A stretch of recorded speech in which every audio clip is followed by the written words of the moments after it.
Masih terkait banjir di tanah air, saudara, warga di Kebon Pala Kelurahan Kampung Melayu, Kecamatan Jatinegara, Jakarta Timur kembali direndam banjir. Banjir lebih dari 1 meter merendam permukiman sejak dini hari.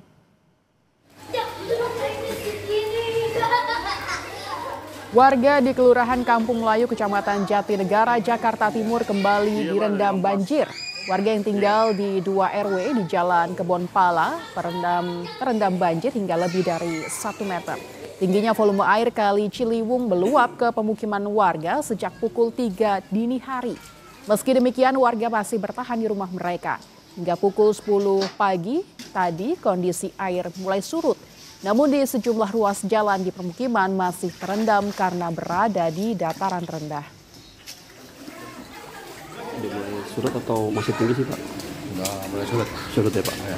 Tadi sempat seberapa tingginya, Pak, kalau di jalan ini, Pak? Soalnya dari 135 cm. 130 cm di sini ya? Kan udah mulai surut sekitar 1 meteran. Oh, tapi gimana, Pak? Udah ada warga yang lokasi pengungsian itu nggak sih, Pak? Segini mah belum ada yang mengungsi.